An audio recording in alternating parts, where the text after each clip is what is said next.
Hello मित्रों, नमस्कार। मेरा नाम शुभम यादव। मैं आप सभी का स्वागत करता हूं यूट्यूब के चैनल धाकड़ स्टडी 4 में। देखो मित्रों, हम पढ़ रहे थे चक्रवृद्धि ब्याज और हमने बहुत सारे टाइप को सॉल्व कर गए थे। आइए आज हम करना चालू करते हैं कुछ किस्त वाले सवाल। किस्त वाले सवाल आजकल बहुत ज़्यादा पेपर में आने लग गए हैं। हम इनको भी कुछ शॉर्ट मेथड से ही सॉल्व करेंगे।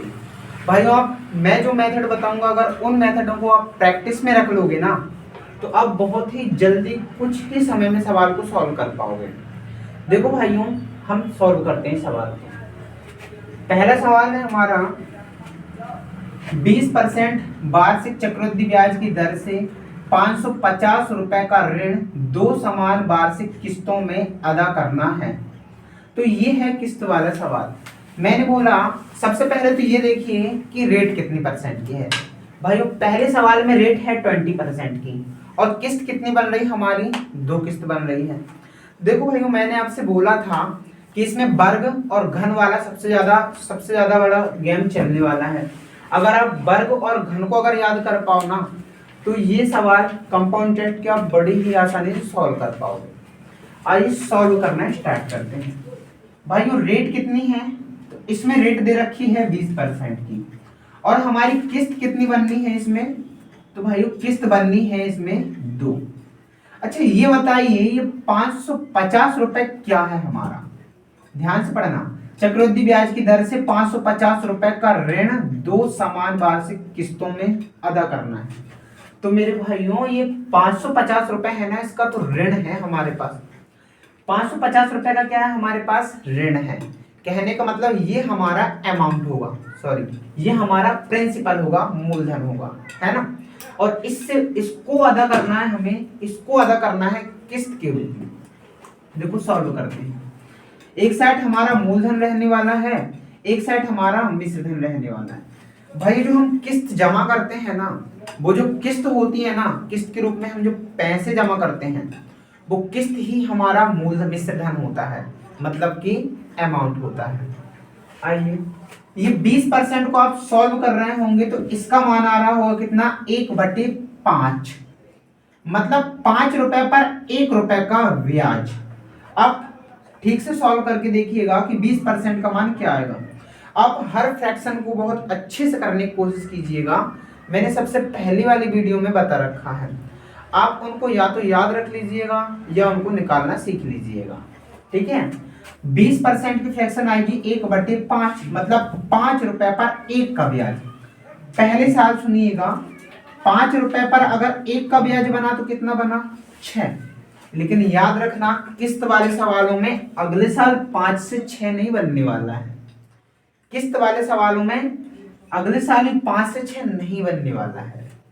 किस्त वाले सवालों में अगर 2 साल के लिए दिया है ना, तो अब दूसरे साल इसका वर्ग करेंगे, फिर इसका भी वर्ग करेंगे। और अगर 3 साल के लिए दे रखा है ना, तो फिर 3 साल के लिए 3 साल के लिए उसका घन करना पड़ेगा, फिर इसका भी हमें घन करना पड़ेगा। तो हमें सिर्फ 2 साल के लिए दिया है, तो 1 साल तो ये हो ही गया है। और दूसरे साल में क्या होगा, 5 का वर्ग हो जाएगा 25 और फिर इसका वर्ग हो जाएगा कितना, 36। लेकिन मेरे भाइयों, सवाल में दे रखा था कि समान किस्तों में, एक किस्त 6 रुपए की है और एक किस्त 36 रुपए की है। क्या ये समान है, क्या नहीं है। अगर ये समान नहीं है तो हम इन दोनों की दोनों किस्तों को समान करेंगे, क्योंकि प्रश्न में दे रखा है 2 समान वार्षिक किस्तों में, मतलब हमें किस्त का मान समान ही रखना पड़ेगा, ठीक है। किस्त का मान क्या रखना पड़ेगा, समान रखना पड़ेगा। तो इन दोनों को हम अगर बराबर कर रहे होंगे ना मेरे भाइयों, इन दोनों को जब हम बराबर कर रहे होंगे ना, तो इसमें हमें 6 का गुणा करना पड़ेगा, तब जाकर ये 36 बनेगा। अगर आप इसमें 6 का गुणा कर दिया और तो इसमें कुछ भी नहीं करना, ये तो 36 पहले से ऑलरेडी है ही। इसमें 6 का गुणा कर दिया तो ये भी 36 बन गया। अगर भाइयों इसमें आपने 6 का गुणा किया ना, इधर भी 6 का गुणा कर दीजिए, तो ये कितना हो जाएगा, 6 पंजे 30 हो जाएगा। और हम इन दोनों को अगर जोड़ रहे होंगे ना, तो हमारा ये जो मूलधन आ रहा होगा वो आ रहा होगा कितना, 55 रुपए का, ठीक है। इन दोनों को जोड़ने के बाद हमारा जो मूलधन आया 55 रुपए का आया। मेरे भाइयों, सवाल में हमें मूलधन दे रखा था कितना, 550 रुपए का। मूलधन दे रखा था कितना, 550 रुपए का। और हमारा अपना मूलधन कितना आया, 55 रुपए का आया। हमारा अपना मूलधन कितना आया भाइयों, 55 रुपए का आया। तो अब ये 55 रुपए इसके बराबर में रखाएगा, समझी। अगर हम 55 रुपए को 550 के इक्वल रखेंगे तो यहां से 1 यूनिट का मान निकल रहा होगा कितना, 10 निकल रहा होगा। अब हमें तो प्रत्येक किस्त का मान बताना है, हमें प्रत्येक किस्त का मान बताना है। हमें पता पहली किस्त भी 36 रुपए की है और दूसरी किस्त भी 36 रुपए की है। मतलब 1 यूनिट का अगर यहाँ पर गुणा कर दें तो हमारी प्रत्येक किस्त आ जाएगी। ठीक है, ठीक है। तो यहाँ पर अगर हमने 10 का गुणा किया तो ये बन गई 360। तो हमारी दूसरी किस्त भी 360 की होंगी और पहली किस्त भी 360 की होंगी। तो इस तरह से आप इन सवालों को सॉल्व कर सकते हो मेरे भाइयों। अगर आप सीख जाते हो ना इस अप्रोच को तो इन सवालों को अपने खुद के मन से बनाने की कोशिश कीजिएगा। ठीक है, आइए मैं खुद सॉल्व कराता हूँ। यहाँ पर है 16,400 रुपए की ऋण को, मतलब ये हमारा क्या होना चाहिए, ये भाइयों ये होना चाहिए हमारा मूलधन। ठीक है, तो 16,400 रुपए के ऋण को 5% वार्षिक ब्याज की दर से 2 समान वार्षिक किस्तों में चुकाया जाना है और प्रत्येक किस्त का मान ज्ञात कीजिए। प्रत्येक किस्त का मान ज्ञात कीजिए। सबसे पहले हमारा मूलधन कितना दे रखा है, 16,400 रुपए का। ठीक है जी, कितना दे रखा है मूलधन, 16,400 रुपए। अच्छा, किस्त कितनी है भाइयों, तो किस्त है हमारी 2 और रेट कितनी है, तो रेट है हमारी 5% की। आप सॉल्व कीजिएगा। सबसे पहले हम रेट को ही सॉल्व करते हैं, सबसे पहले हम रेट को ही सॉल्व कर रहे होते हैं। अगर आप 5% की वैल्यू निकाल रहे होंगे ना तो भाइयों 5% की वैल्यू आ रही होंगी 1/20। ठीक है, 5% की अगर फ्रैक्शन निकालोगे तो 1/20 ही आएंगे। अब एक साइड हम लिखेंगे क्या, मूलधन, और एक साइड हम या तो किस्त का नाम डाल दें या फिर इसको मिश्रधन भी डाल सकते हैं। क्योंकि भाइयों जो हम किस्त के रूप में दे रहे होते हैं ना, जो किस्त के रूप में दे रहे होते हैं ना वो हमारा मिश्रधन ही होता है। ठीक है, क्योंकि उसमें मूलधन भी ऐड करके देते हैं और उसमें ब्याज भी ऐड करके देते हैं, तो दोनों का अगर जो मिक्स कर दिया तो वो बन जाता है हमारा मिश्रधन। आइए सॉल्व करते हैं। इसमें क्या है, 20 रुपए पर 1 रुपए का ब्याज लगता है। अगर 20 रुपए आपने दिए उधार और 1 रुपए का ब्याज, तो कितना बना, पहले साल तो 20 से 21, पहले साल तो 20 से 21 बना। लेकिन किस्त वाले सवालों में क्या होता है, अब दूसरे साल इसका वर्ग होगा और इसका भी वर्ग होगा।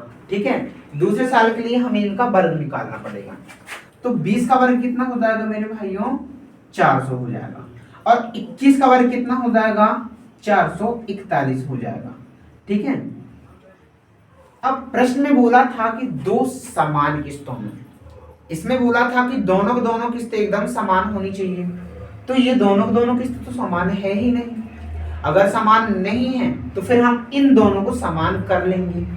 समान करने के लिए हमें पता है कि यहाँ पर 21 और 21 का 2 बार मल्टीप्लाई हुआ है। तो मेरे भाइयों यहाँ पर तो 21 एक बार तो है ही ऑलरेडी, हम एक बार और 21 का गुणा कर देते हैं। तो भाइयों यहाँ पर अगर एक बार और 21 का गुणा किया तो फिर यहाँ पर भी 21 का गुणा करना ही पड़ेगा। और जब यहाँ पर 21 का गुणा कर रहे होते हैं तो इसका मान क्या जाएगा, 420 आ जाएगा। ठीक है, 2 एकम 2 और 2 दूनी 4। तो अब हमारा जो मूलधन बन रहा होता है ना भाइयों, मूलधन वाले को हमें जोड़ना पड़ता है।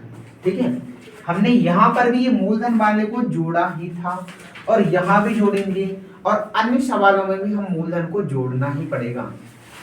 तो ठीक है, मूलधन हमारा कितना हो गया, 0, यहाँ पर आ गया 2, यहाँ पर 820, मतलब हमारा मूलधन कितना यूनिट में आ गया, 820 आ गया। ठीक है, कितना आ गया, 820 आ गया। लेकिन हमारी जो किस्त है वो तो 441 यूनिट में है। अच्छा, यहाँ पर मूलधन दिया है ये और हमारा अपना मूलधन आया है कितना, 820 रुपए का आया है। तो हम 820 के बराबर में रखेंगे 16,400। ठीक है, तो अब हम क्या करेंगे, 820 के बराबर में रख देंगे 16,400। और आप अगर ध्यान से देखोगे ना तो मेरे भाइयों ये है ना 2 टाइम्स कट रहा है। 820 के दुगना अगर कर रहे होंगे ना तो 1640 आ रहा होगा। तो भाइयों 1 यूनिट का मान अगर तुम देखोगे ना तो 1640 आएगा दुगना, मतलब 1 यूनिट की वैल्यू कितनी आ रही होंगी, 20 आ रही होंगी। हमें तो प्रत्येक किस्त का मान बताना है। हमें प्रत्येक किस्त का मान अगर बताना है तो 1 यूनिट का मान यहाँ पर गुणा कर दीजिए, या आपकी मर्जी ऊपर वाले में गुणा कर दीजिए। लेकिन आप जानते होंगे कि ये दोनों के दोनों एकदम बराबर हैं, क्योंकि यहाँ पर 21 और 21 का गुणा हुआ है, यहाँ पर भी 21 का गुणा हुआ है, तो 1 यूनिट का यहीं पर सीधा सीधा गुणा कर देते हैं हम। अगर 1 यूनिट का यहाँ पर गुणा कर रहे होते हैं तो क्या हो जाएगा, 2 एकम 2, 2 चुके 8, 2 चुके 8, कितना 88 20। तो हमारे इस सवाल का आंसर भी आ गया 88 20। मतलब यहाँ पर हमने किस्त का मान निकाल लिया, प्रत्येक किस्त का मान क्या हो गया हमारा 88 20 हो गया। भाई इस सवाल को आप खुद से बनाने की कोशिश कीजिएगा, और नहीं तो फिर वीडियो प्ले करके देखिएगा, मैं सॉल्व कराता हूँ। भाई देखिएगा, उधार ली गई कोई राशि 5% प्रतिवर्ष की चक्रवृद्धि ब्याज के साथ 882 रुपए की 2 बराबर वार्षिक किस्तों में लौटा दी जाती है। तो भाइयों ये 882 रुपए जो है ना, ये किस्त का मान है। 2 बराबर बराबर जो किस्तें लगेंगी ना, उन किस्तों में से किसी एक किस्त का मान है 882। लेकिन हम जानते हैं कि हमारी प्रत्येक किस्त का मान क्या है, 882 रुपए है। आइए हम इसको सॉल्व करते हैं। हमारी किस्त का मान कितना है भाई, किस्त का मान है 882, और रेट कितनी है, तो रेट है 5% की। ठीक है, अच्छा किस्तें कितनी बन रही है, 2 बन रही है। ठीक है, किस्तें हमारी 2 ही बनेंगी। 5% की फ्रैक्शन अगर निकाल रहे होंगे, देखो यहाँ पर भी निकाला था 1/20, तो इसका मान भी कितना आएगा 1/20। 5% की फ्रैक्शन कितनी आती है 1/20। एक साइड हम लिख लेते हैं मूलधन और एक साइड लिख लेते हैं किस्त। ठीक है, 20 रुपए पर 1 रुपए का ब्याज अगर रहा तो 20 रुपए पर 1 रुपए ब्याज बढ़कर कितना हो गया 21। लेकिन भाइयों आप ध्यान से सुनिएगा, किस्त वाले सवालों में इनका वर्ग कर रहे होते हैं। ठीक है, अगर मैं 20 का वर्ग करूंगा तो कितना आ जाएगा 400, और 21 का वर्ग करूंगा तो कितना आ जाएगा 441 आ जाएगा। लेकिन इस प्रश्न में भी साफ साफ बोल रखा है कि किस्त का मान बराबर है। इन दोनों किस्त का मान अगर हम बराबर करेंगे तो यहाँ पर 21 का गुणा हो जाएगा, तो भाई यहाँ पर भी हमें 21 का गुणा करना पड़ेगा, और जब 21 का गुणा करेंगे तो कितना आ जाएगा 420 आ जाएगा। तो हमारा मूलधन कितना यूनिट आ गया भाई 820 यूनिट आ गया। हमारा जो मूलधन आ गया 820 यूनिट का आ गया। ठीक है, जबकि हमारी किस्त कितने की आ गई 441 की आ गई।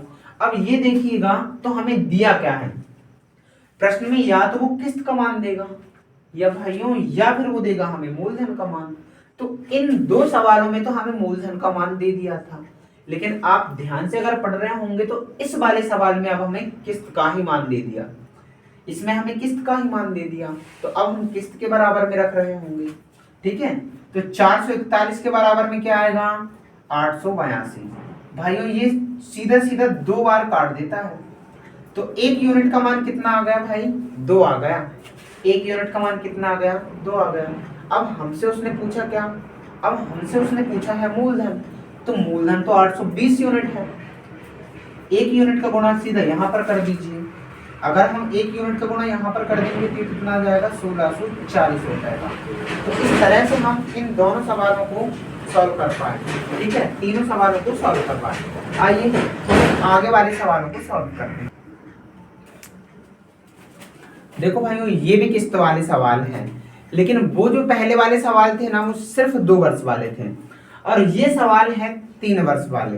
तो देखो इनमें भी वही अप्रोच लगेंगी, लेकिन हम फिर सॉल्व करके देख लेते हैं। देखो एक आदमी 33 सही 1/3% चक्रवृद्धि ब्याज पर 1100 रुपए का ऋण लेता है। हर वर्ष के अंत में उसे बराबर कितनी राशि देनी पड़ेगी कि 3 वर्षों में उसका ऋण का भुगतान हो जाए। मतलब ये जो दिया है ना, हमें ये दिया है हमारा मूलधन, और हमें 3 किस्तों में इसको चुकाना है, और तीनों की तीनों ही किस्तें एकदम समान होनी चाहिए। तो देखो सबसे पहले तो रेट कितनी दे रखी है हमें 33 से 1/3% की, और यहाँ पर मूलधन कितना दे रखा है 1100 रुपए 11,100 रुपए। ठीक है, और किस्त कितनी है, तो किस्त हमारी 3 बननी है, और भाई तीनों की तीनों ही किस्तें हमारी एकदम बराबर होनी चाहिए। तो जैसा हम उन सवालों में करते थे ना, बिल्कुल वैसी ही अप्रोच हम इसमें भी लगाएंगे। एक साइड हम मूलधन लिखते हैं और एक साइड हम लिखते हैं किस्त। सबसे पहले 33 सही 1/3% की अगर आप फ्रैक्शन निकाल रहे होंगे मेरे भाइयों, तो इसकी फ्रैक्शन आएंगी कितनी, 1/3 रुपए की आएंगी।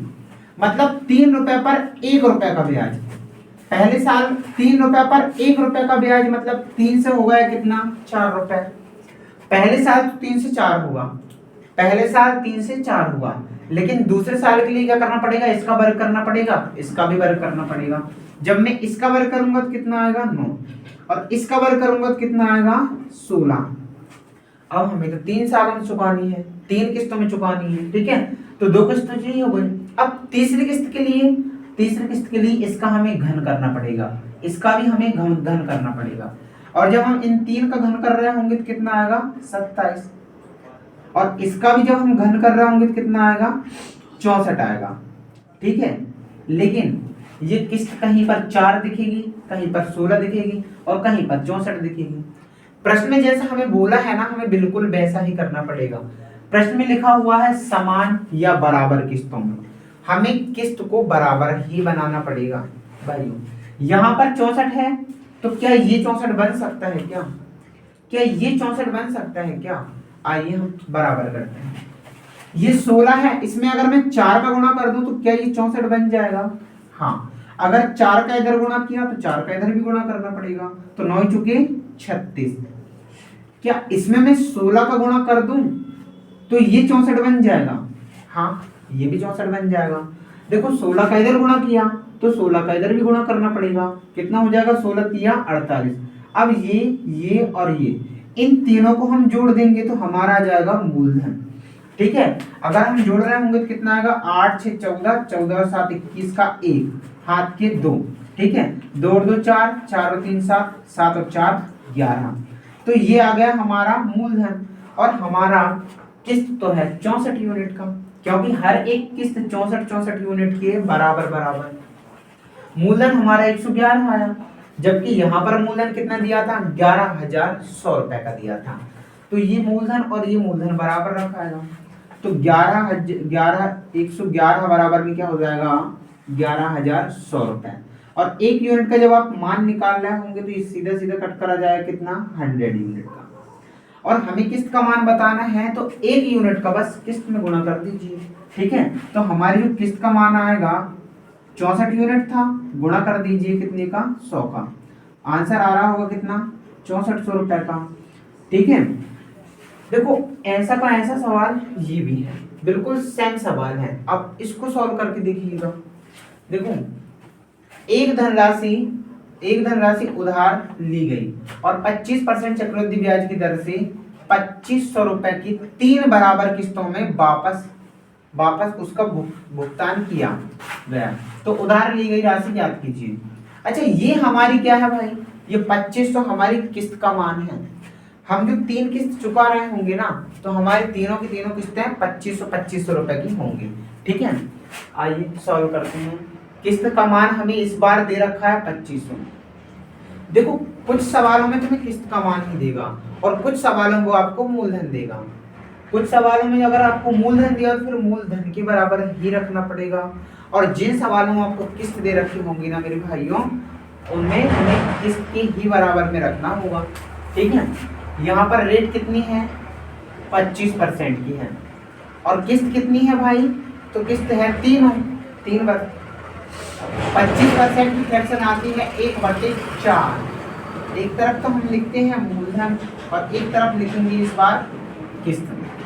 देखो किस्त वाले सवालों में है ना, वर्ग करना पड़ता है, घन करना पड़ता है, ठीक है। और तुम नॉर्मल सवालों में हमें बिल्कुल बेसिक सीरीज करते हैं, जैसे 5 से 6 हुआ, दूसरे साल भी 5 से 6 हुआ, तीसरे साल भी 5 से 6 हुआ। लेकिन किस्त वाले सवालों में पहले साल तो 4 से 5 हो जाएगा, लेकिन अगले साल वर्ग का होगा, ठीक है। यहाँ पर 4 रुपए से बन गया 1 रुपए 5 बना, लेकिन अगले साल अब 4 का वर्ग बनेगा 16, 5 का वर्ग बनेगा 25। फिर अगले वर्ष की अगर बात करें, ये पहली किस्त हो गई, ये दूसरी किस्त हो गई। अब तीसरी किस्त के लिए हमें इसका घन करना पड़ेगा 64, फिर इसका भी घन करना पड़ेगा हमें, कितना आएगा 125। लेकिन फिर वही बात, आपसे बोला था कि किस्त समान होंगी, अगर किस्तें समान होंगी तो फिर हम किस्त को बराबर ही करेंगे। क्या 25 125 बन सकता है क्या? ठीक है, क्या 5 125 बन सकता है क्या? देखो इनको हम सॉल्व करते हैं। 25 में अगर भाई मैं 5 का गुणा कर दूं ना तो ये 125 बन जाएगा। ठीक है, और अगर मैं इसमें 25 का गुणा कर रहा हूँ ना, अगर मैं इसमें 25 का गुणा कर दूंगा ना तो ये भी 125 बन जाएगा। तो देखो अगर यहाँ पर 5 का गुणा किया तो इसके साथ वाले में 5 का गुणा कर देना। ठीक है, तो 16 पंजे कितने हो गए? 80 हो गए। अगर यहाँ पर 25 का गुणा किया तो इसके साथ वाले में 25 का गुणा करना पड़ेगा। 25 चुके 100। और ये जो मूलधन वाली जो लाइन होती है ना, तो मूलधन वाली लाइन को हमें हमेशा जोड़ना पड़ता है भाई। मूलधन वाली लाइन को हमें हमेशा जोड़ना है। ठीक है, अब हम इन सबको अगर जोड़ रहे होंगे तो हमारा मूलधन कितना आ गया? यहाँ पर तो आ गया 4, 8 से 14 के 4, और हाथ का कितना आया? 1। तो 1 और 1 हो गए कितने? 2। तो ये तो हो गया हमारा मूलधन। और किस्त है हमारी 125 की। अच्छा, किस्त है हमारी 125 की, लेकिन प्रश्न की किस्त कितनी है? 2500 रुपए की। तो अब 125 के बराबर में रखा जाएगा कितना? 2500। और जब हम 1 यूनिट की वैल्यू निकाल रहे होंगे ना तो सीधा सीधा काट दीजिए। 25 से काट दो, 25 से कम 25, और 25 पंजे 125, और 5 से जब हम इसको काट रहे होंगे तो ये 20 बार कट जाएगा। तो 1 यूनिट का मान कितना आ गया हमारा? 20 रुपए। 1 यूनिट का मान कितना आ गया? 20 रुपए आ गया। लेकिन हमें निकालना क्या है? हमें निकालना है मूलधन। ठीक है, तो इसका गुणा कर देंगे मूलधन में। जब हम इसका गुणा मूलधन में कर रहे होंगे तो कितना आ गया? 2 चुके 8, 2 चुके 8, और 2 दूनी 4, 4880 रुपए। तो इस तरह से हम इन सवालों को सॉल्व कर पाएंगे। भाइयों ये सवाल इन सवालों से थोड़ा हटके सवाल है। इस सवाल में थोड़ा हमें एडवांस दिमाग की आवश्यकता पड़ेगी। भाइयों इस सवाल को अपने खुद के दिमाग से बनाने की कोशिश कीजिएगा।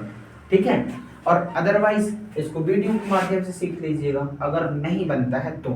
ठीक है, इसमें लिखा है एक व्यक्ति कुछ पैसे इस शर्त पर उधार लेता है कि वह प्रथम वर्ष के अंत में 3150 रुपए वापस करेगा। मेरे भाइयों 3150 रुपए वापस करेगा मतलब ये उसकी पहली वाली किस्त है। ध्यान से सुनिएगा, यहाँ पर किस्त तो है लेकिन यहाँ पर समान किस्त नहीं है, यहाँ पर अलग अलग किस्त है। तो उसने पहली वाली किस्त का मान तो ये दे दिया। ठीक है मेरे प्यारे मित्रों, आगे बोला है और दूसरे वर्ष के अंत में उसे 4410 रुपए वापस की। मतलब 2 किस्तें हैं, पहली वाली कुछ अलग किस्त है और दूसरी वाली कुछ अलग किस्त है। ठीक है, हम इसको सॉल्व करते हैं। देखो पहली वाली जो किस्त है वो कितनी है? 3150, और दूसरी वाली जो किस्त है वो कितनी है? 4410 रुपए है। अच्छा रेट कितनी है बताइए? तो रेट है इसमें 5% की। ठीक है, रेट है कितनी? 5% की। हम इन हर सवालों को रेट के माध्यम से ही सॉल्व करते हैं। 5% की फ्रैक्शन अगर आप निकालोगे तो ये आएगा कितना? 1/20 रुपए आएगा। एक साइड हम लिखते हैं मूलधन और एक साइड लिखते हैं हम किस्त वालों में किस्त। तो 20 रुपए पर 1 रुपए का किस्त लगा, ब्याज लगा, तो कितना हो गया? 21 हो गया। तो दूसरे साल क्या होगा? दूसरे साल होगा 20 का वर्ग कितना बन गया? 20 का वर्ग हो जाएगा 400। 20 का वर्ग कितना हो जाएगा भाइयों? 400। और इसका वर्ग कितना हो जाएगा? 441। क्या इस सवाल को आप यहां तक कर पाओगे? अगर यहां तक कर पाए ना, अब इन दोनों को बराबर नहीं कर देना इस सवाल में।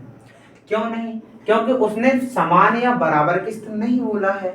अगर वो समान बोलता तो हम समान कर लेते, बट इस सवाल में हमें समान किस्त नहीं दी है। इसमें तो अलग अलग किस्तें दी है। पहली किस्तें हैं 21 रुपए की और दूसरी किस्त है कितनी? 441 रुपए की।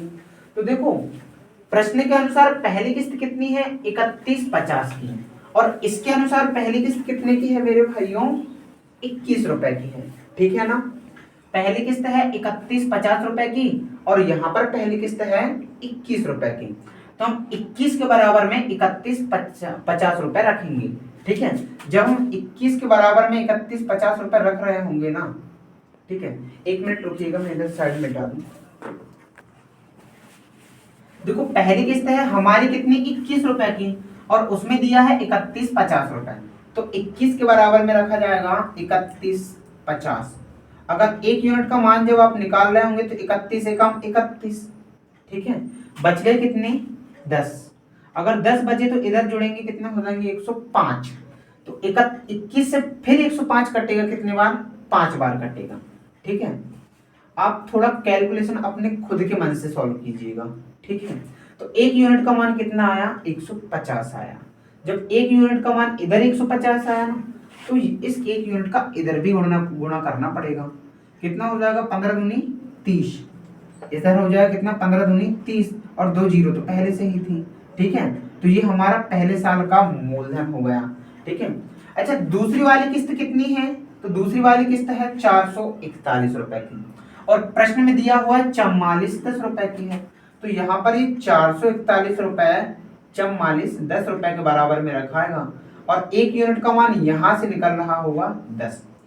भाइयों पहली वाली किस्त के बराबर में रखाएंगे।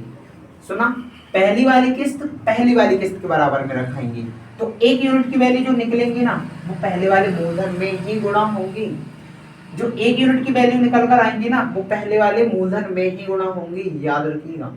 और दूसरी वाली किस्त के बराबर में आएंगी। ठीक है ना भाइयों, दूसरी वाली किस्त के बराबर में आएंगी। तो 1 यूनिट का मान 10 निकल रहा होगा। अब यहां से जो 1 यूनिट का मान निकला है ना, तो इसका दूसरे वाले मूलधन में ही गुणा करना है।